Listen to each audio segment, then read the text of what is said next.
Shalom, selamat hari Minggu Bapak Ibu, Saudaraku yang Tuhan Yesus kasihi. Pada hari ini, marilah kita akan mendengar firman Tuhan, khotbah Minggu, dan sebelumnya mari kita berdoa.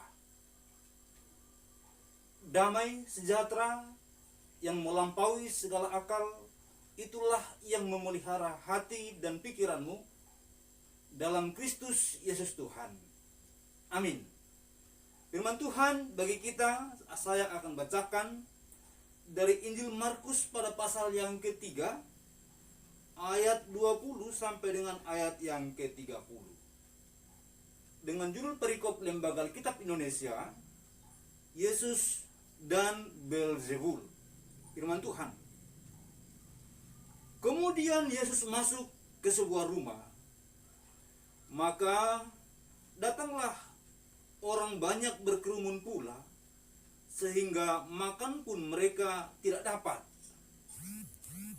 Waktu kaum keluarganya mendengar hal itu, mereka datang hendak mengambil dia, sebab kata mereka, ia tidak waras lagi.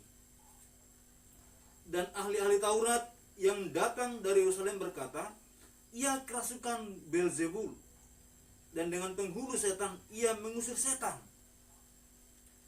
Yesus memanggil mereka lalu berkata kepada mereka dalam perumpamaan, bagaimana iblis dapat mengusir iblis? Kalau suatu kerajaan terpecah-pecah, kerajaan itu tidak dapat bertahan. Dan jika suatu rumah tangga terpecah-pecah, rumah tangga itu tidak dapat bertahan. Demikian pula, kalau iblis berontak melawan dirinya sendiri, dan kalau ia terbagi-bagi, ia tidak dapat bertahan, melainkan sudahlah tiba kesudahannya. Tetapi tidak seorang pun dapat memasuki rumah seorang yang kuat untuk merampas harta bendanya, apabila tidak diikatnya dahulu orang kuat itu. Sesudah itu barulah dapat ia merampok rumah itu. Aku berkata kepadamu, sesungguhnya semua dosa dan hujat anak-anak manusia akan diampuni. Ya, semua hujat yang mereka ucapkan. Tetapi apabila seorang menghujat Roh Kudus, ia tidak mendapat ampun selama-lamanya, melainkan bersalah karena berbuat dosa kekal. Ia berkata demikian karena mereka katakan bahwa ia kerasukan roh jahat. Yang berbahagia adalah setiap orang yang mendengar dan melakukan firman Tuhan. Bapak, Ibu, Saudaraku yang terkasih dalam nama Tuhan, tema kita pada hari ini adalah dosa kekal. Saudara, mungkin ketika kita membaca bagian ini, ada kata-kata menghujat Roh Kudus, lalu akibatnya disebut sebagai dosa kekal. Kita bertanya-tanya, apakah gerangan dosa menghujat Roh Kudus itu? Mengapa pula dia dianggap sebagai dosa kekal? Menghujat Roh Kudus itu seperti apa? Dan sampai akhirnya tidak akan mendapat ampun sampai selama-lamanya. Satu hal yang sangat mengerikan, bukan? Mari kita merenungkan firman Tuhan ini. Kita mulai dari konteksnya. Kita melihat bahwa Tuhan sedang melakukan pengajarannya. Dan di awalnya atau sebelum ayat ini, dia telah melakukan berbagai macam mujizat. Pada pasal 3 ini, ayat 7 dan selanjutnya dikatakan, Yesus menyembuhkan banyak orang. Kemudian kita boleh melihat, dia melakukan hal-hal yang ajaib itu sehingga setiap hari yang mendengarkan pengajarannya semakin bertambah banyak. Dan sebelum kehadiran Kristus dalam bentuk-bentuk pengajaran dan pelayanannya, maka orang begitu mengagumi para ahli-ahli Taurat, para imam, orang-orang Saduki, orang-orang Farisi yang tahu banyak tentang hukum-hukum Tuhan. Mereka sangat dihargai dan dihormati, dan terkadang mereka memiliki banyak pengikut. Tapi ternyata begitu Tuhan melakukan pengajarannya, yang tentunya disertai dengan tanda-tanda mujizat yang sangat luar biasa, maka baik Allah terkadang tertinggal kosong, sementara di mana Yesus mengajar, disitulah banyak pendengar. Saudara-saudara yang terkasih nama Tuhan, maka para imam, ahli Taurat, mereka-mereka yang tadinya tersohor dan dihargai itu, mulai merasa sedikit aneh. Mengapa kita ditinggalkan begitu saja? Lalu mereka mulai mencari-cari cara untuk menjebak Tuhan. Berulang kali mereka mencoba mendebat Tuhan. Dan kemudian dituduhkanlah kepadanya bahwa dia mengusir setan dengan kuasa penghulu setan. Saudara-saudara yang terkasih nama Tuhan, dalam konteks yang seperti ini, maka Tuhan memberikan perumpamaan kepada mereka yang mendengarkan pada hari itu. Di sana dikatakan bahwa tidak mungkin setan mengusir dirinya sendiri. Dia tidak mungkin berontak kepada dirinya sendiri. Karena jika terjadi suatu perselisihan atau permusuhan di antara satu kerajaan, maka kerajaan itu tidak bertahan. Perumpamaan kedua disebut juga di sana ibarat rumah tangga. Jika terjadi di sana perpecahan, maka rumah tangga itu pun tidak akan bertahan. Saudara-saudara yang terkasih nama Tuhan, Yesus membuat perumpamaan yang demikian agar mereka menyadari bahwa Tuhan tidak mungkin mengusir setan dengan kuasa setan. Dan kemudian dia mengatakan, tetapi jika seorang mau merampas milik orang kuat, maka orang kuat itu terus harus diikat. Lalu kemudian barulah dia bisa mengambil apa yang ada di dalamnya atau merampas harta miliknya. Saudara-saudara yang terkasih nama Tuhan, itu berarti bahwa menaklukkan orang kuat harus yang lebih kuat. Dan itu berarti bahwa dia harus sampai tidak bisa berbuat apa-apa dulu, baru segala sesuatu yang ada padanya bisa diambil. Artinya bahwa ketika seorang yang dirasuki setan mau dilepaskan dari ikatan setan itu, maka setan itu harus ditaklukkan terlebih dahulu.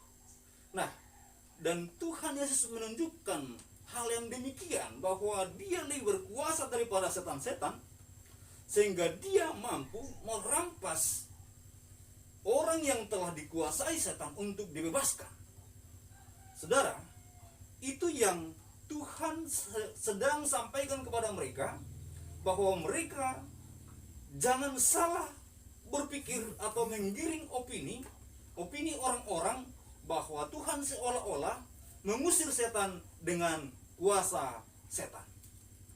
Dalam konteks yang seperti itulah, maka Tuhan berkata kepada mereka bahwa semua hujat dan penolakan anak-anak manusia akan diampuni, dikatakan demikian. Tetapi menghujat Roh Kudus tidak akan diampuni dan merupakan dosa yang kekal. Saya baca kepada kita ayat 28, dikatakan demikian. Aku berkata kepadamu, sesungguhnya semua dosa dan hujat anak-anak manusia akan diampuni. Ya, semua hujat yang mereka ucapkan. Tetapi apabila seorang menghujat Roh Kudus, ia tidak mendapat ampun selama-lamanya, melainkan bersalah karena berbuat dosa kekal.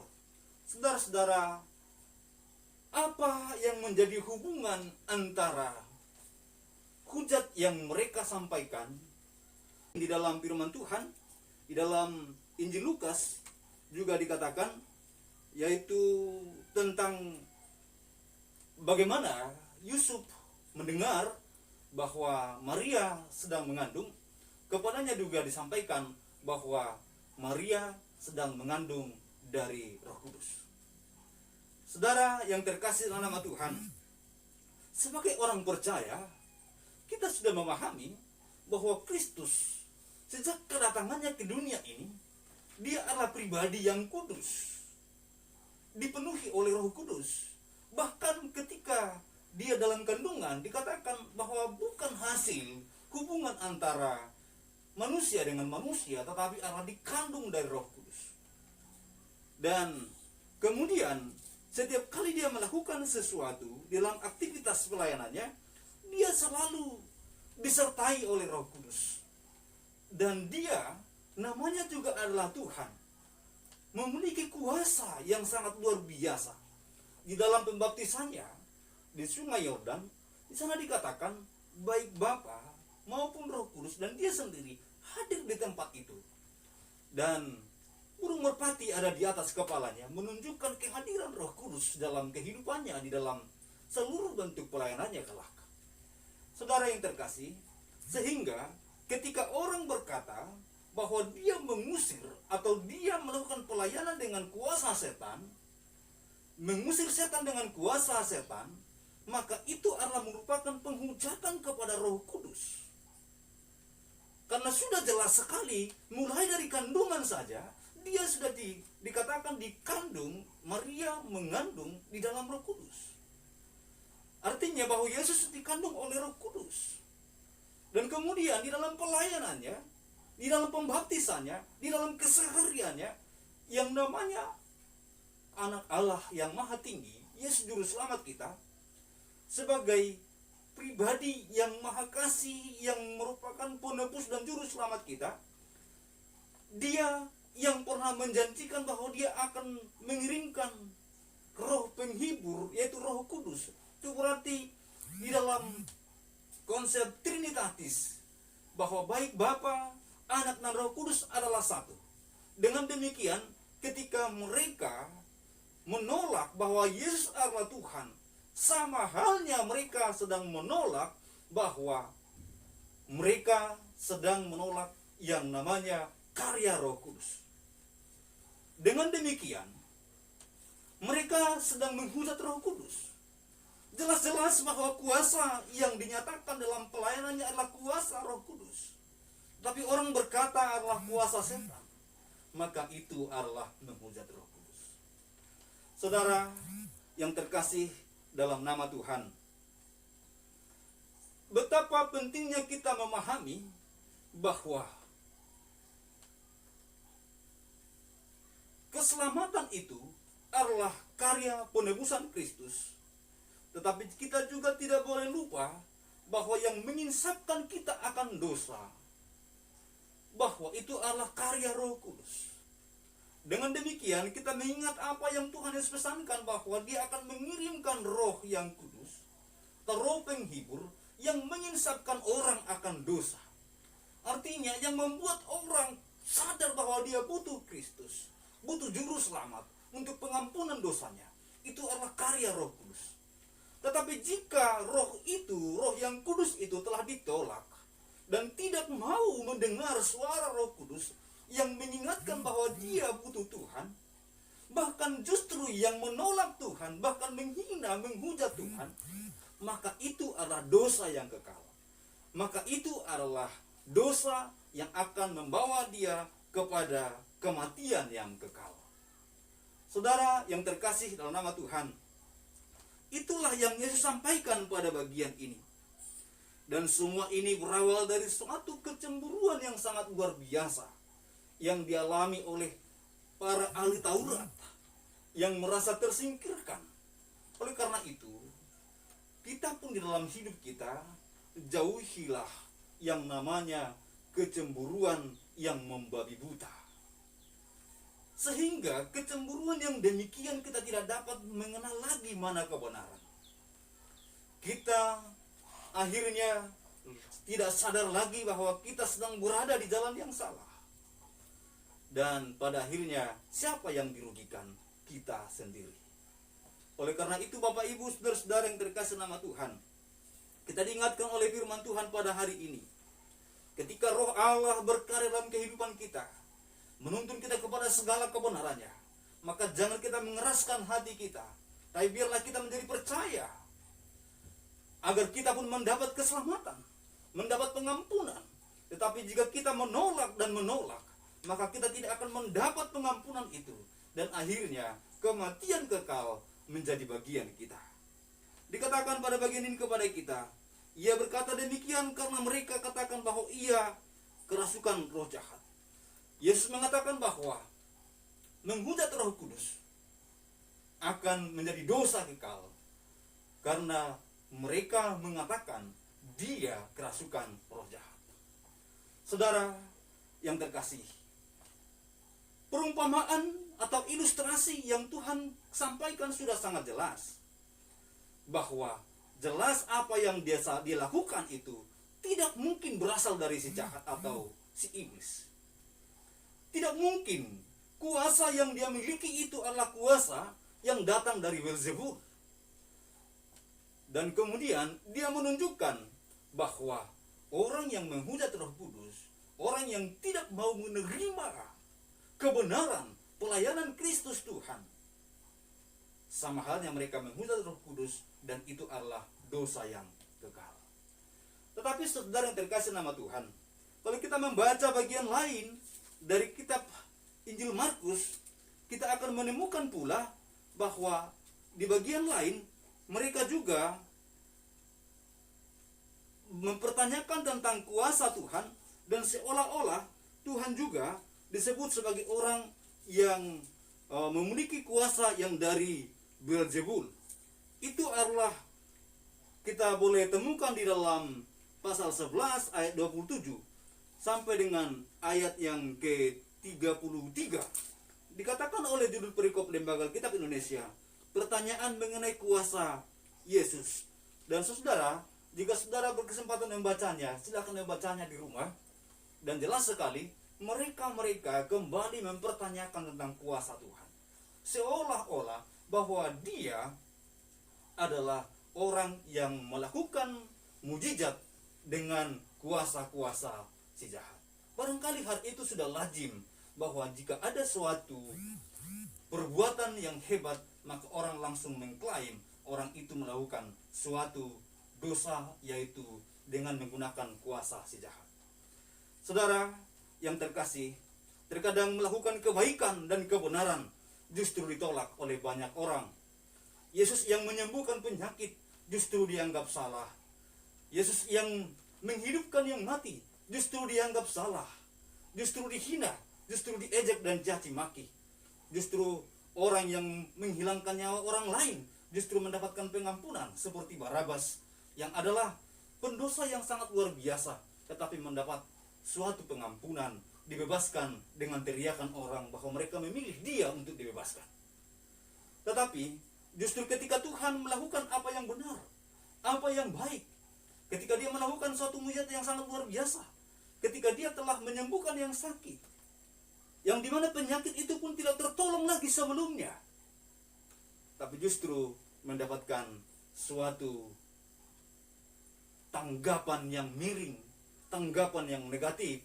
Semua itu karena ahli-ahli Taurat itu merasa bahwa Kristus telah mengambil posisi mereka, mengambil kehormatan mereka, sehingga yang tadinya mereka dikagumi, sekarang mereka hanya dapat melihat, menonton bahwa pengikut Yesus semakin lama, semakin banyak dan semakin banyak dan semakin banyak.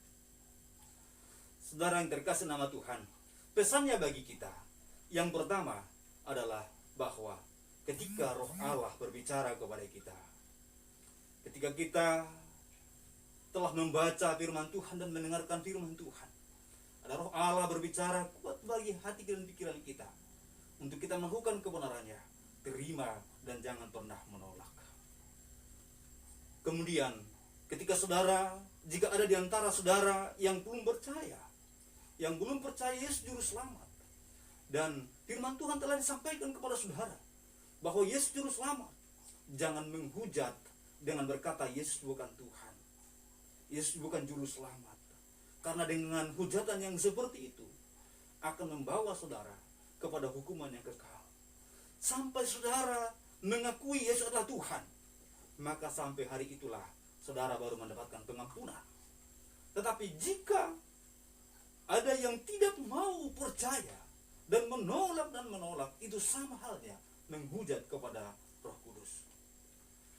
Kemudian dari yang kita renungkan pada bagian ini, Bapak Ibu Saudara yang terkasih nama Tuhan, tatkala kita melakukan apa yang baik, apa yang benar sebagai anak-anak Tuhan, mungkin ada orang yang mencela, mungkin ada orang yang menuduh yang bukan-bukan, maka tetaplah kuat di dalam Tuhan, karena memang bukan hanya kita yang pernah mengalaminya. Yesus sendiri telah mengalaminya. Baru ayat sebelumnya, pada ayat yang ke-7 dikatakan Yesus menyembuhkan banyak orang. Tetapi pada ayat selanjutnya, orang-orang ahli Taurat menghujatnya karena dia menyembuhkan. Karena Tuhan melakukan kebaikan, justru dia dihujat. Karena Tuhan melakukan satu mujizat untuk menyembuhkan orang, justru dia dihujat. Ini satu peristiwa yang sangat luar biasa. Dan jika hal-hal yang hampir sama terjadi bagi kita, tetaplah kuat, karena ternyata juru selamat kita, Yesus Tuhan, telah mengalami hal itu jauh sebelum kita mengalaminya.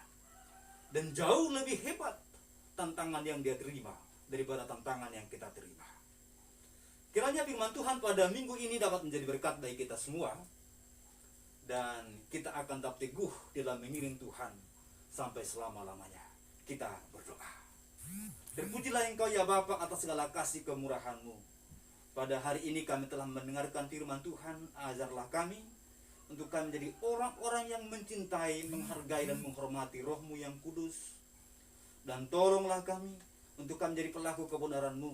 Dan ketika kami juga diperhadapkan kepada situasi di mana kami melakukan kebaikan, kebenaran, kami dihina, diejek, biarlah kami selalu mengingat bahwa Tuhan kami terlebih dahulu menanggung hal yang lebih daripada apa yang kami tanggung, agar kami kuat di dalam menjalani hari-hari hidup dan pelayanan kami masing-masing.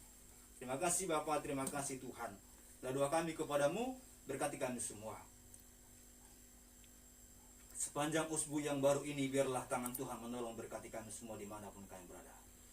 Bapak Ibu Saudara yang terkasih nama Tuhan, biarlah kita kembali kepada aktivitas kita masing-masing dan terimalah berkat Tuhan. Kiranya kasih karunia dan damai sejahtera dari Allah Bapa dan Tuhan kita Yesus Kristus dengan perantaraan Roh Kudus itulah yang menyertai, memberkati kita hari ini sampai selama-lamanya. Amin. Amin. Tuhan berkati kita semua. Sampai ketemu di edisi berikutnya.